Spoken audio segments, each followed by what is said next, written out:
Hey, now spy baits have become extremely popular, and I just figured, you know, everybody probably knows how to throw a spy bait, but I designed the Spro Spin John 80, and once I did, I saw all the questions. How do you fish it? What's your setup? What do you do to retrieve it? Do you just let it sink on the bottom? Do you just reel it? So I thought, okay, I gotta just drop it down and do a spy bait basics. Spy bait, spin bait, whatever you want to call it. This is what we're talking about. Now the spin baits or spy baits, they have a blade on the front and the back, and this one's 80 millimeters long. The Duo Realis is the one that really kind of put it on the map. And there's actually a number of other spy baits or spin baits out there that came from Japan. This is a technique that, you know, got popular over in Lake Biwa over there in Japan, and they call it the technique of silent capture, and I think that is fantastic. I love that term. So when you want to try to silently capture them, this is the spin bait or the spy bait that does that. And there's a couple of things that I designed into this bait that are a little bit different, but I'm really going to teach you just how to fish this bait. I'm not going to talk too much about the bait in particular, but what they do is, all of them in general, when they sink, they have a hard rocking side to side action. And then when you retrieve them at a slow speed, our rocking action comes back. And then some of them rock better than others, and some of them rock better at slower and mid speeds better than others.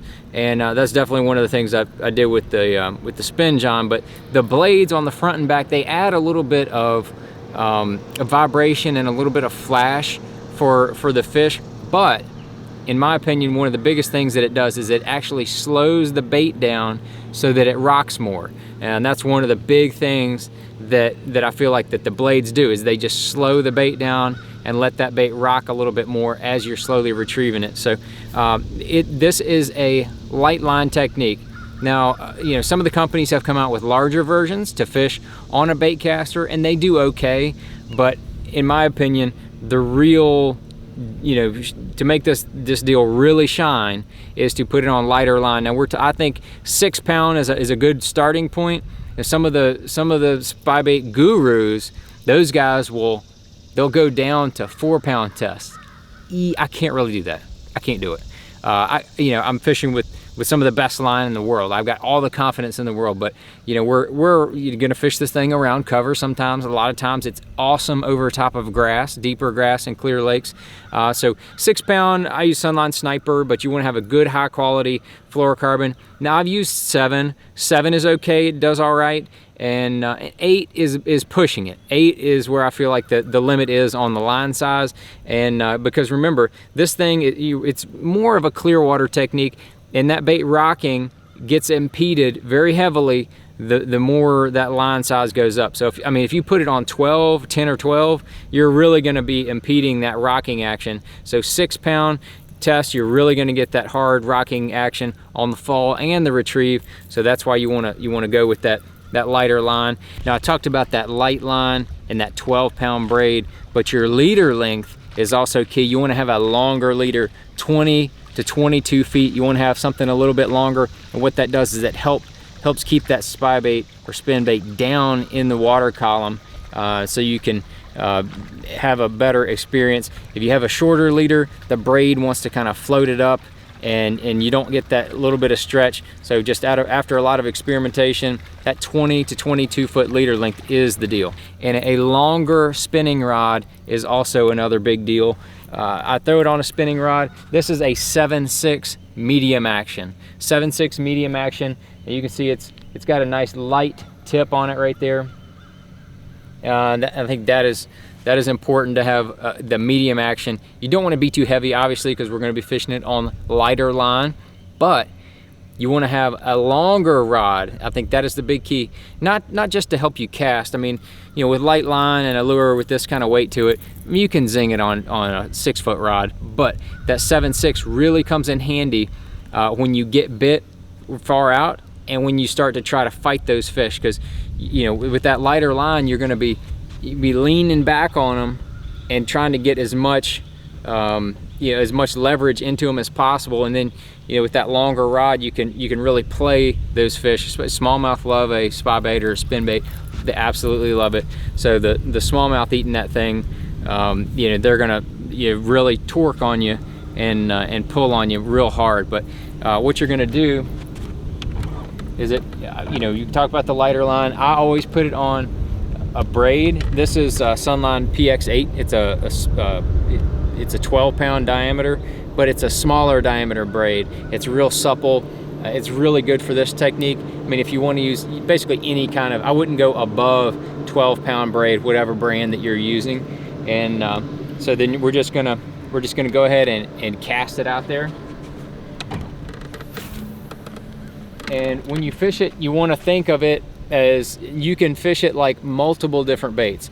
It's really almost like a swim bait in some regards. It's almost like a jerk bait that doesn't jerk in some regards. And then it's also almost like a spoon, because you can get a lot of bites as that bait is free falling down. So when I'm going to be slowly retrieving it, I mean, you're just going to be kind of creeping it along the bottom like that. And there's I tell people there's 3 ways to fish it. You can throw the bait out there, and as soon as the bait hits the water, you can start slowly retrieving it. Now what's going to happen with that is that the bait's going to kind of pendulum back to you. It'll go down, you know, 6, 8, 10 feet, however slow and however far you threw it. It'll kind of pendulum down, and then it'll kind of come back up to you. That's one way to do it. You can, if you're fishing in say 20 feet of water, you can throw it out, let it sink 5 or 10 feet, and then do the same retrieve. Both of those techniques are very effective, and you catch a lot of fish doing it either one of those ways.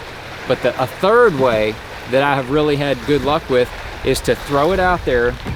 You want to throw it out there, let it sink to the bottom, and you're going to monitor that line the whole way, because there's a number of times you're going to get bit on that initial fall. Just like with, you know, pitching and flipping or any other bait, you're going to get a lot of those bites as that bait is falling down. And then once it hits the bottom, I'm going to kind of reel it at a medium retrieve to get it up off the bottom 3, 4, 5, 6 feet. I'm going to have my rod tip up, and then I'm going to maintain kind of contact with it and let it sink back down to the bottom. And that bait's going to wobble and rock all the way back down, and then once it hits the bottom, I'm going to do it again. So almost like a yo-yo. It's a soft yo-yo, if you will. Soft yo-yo technique catches a lot of fish. Obviously, you don't want to be doing that where you're throwing it into brush piles and stuff where there's a lot of cover. But if there's, you know, light grass or if it's a clean bottom, it is absolutely something that works well. Maybe something you want to try on a Tennessee River. You go to your favorite ledge and it's been absolutely pummeled, but you know there's still fish there. You know, maybe try that soft yo-yo technique with the spy bait. But here is what I'm talking about. You're just gonna zing it out there, and then you're gonna just kind of monitor it.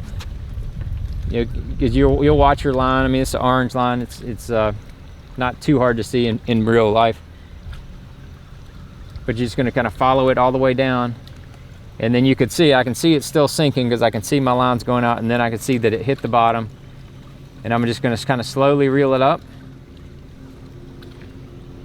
I call it a medium retrieve on the way up, and then I'm letting it fall back down.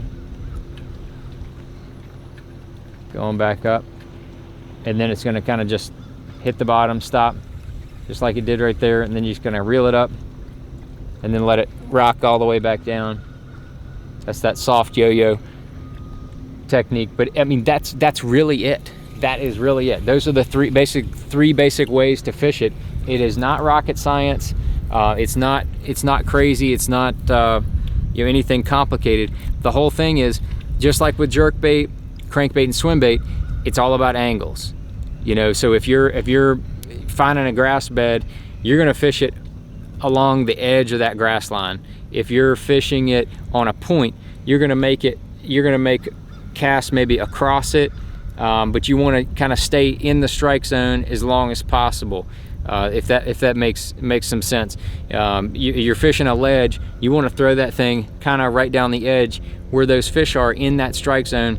Keep it there as long as possible. And when you're keeping that bait up off the bottom, you know, it's moving slowly and it's wobbling. I'm assuming it looks like an injured shad, so those fish are going to come up to it. they're gonna come up and get it like a jerk bait. They're gonna come up to it like a smaller swim bait. They're gonna come up to it. And there's something about that side to side rocking action that really can't be emulated with a soft plastic from what I've seen. So it catches a lot of fish. And the one last thing I want to kind of tell you about is how to tune a spy bait. Now you look, you can see the blades, and you can see that they're, you know, on the Spro when they're angled. The back one's angled one way, the front one's angled the other. And you want to make sure that when you pull your bait through the water that both of them spin. And you can kind of just, you know, whack them with your hand like that and make sure that they spin, which is good. But if something happens, you know, a fish hits it, or you smack it against a dock or a bridge piling, something like that, you want to make sure that they're both at approximately the same angle, and that's about the angle that you want. You don't want it too steep down, and you don't want it too flat. You want it just a slight angle from the flat position, and you want to make sure that those blades have that slight twist, and they're going to be twisted each way. So that's your spy bait / spin bait basics, and hopefully that can help you catch a few more fish when using the old spin bait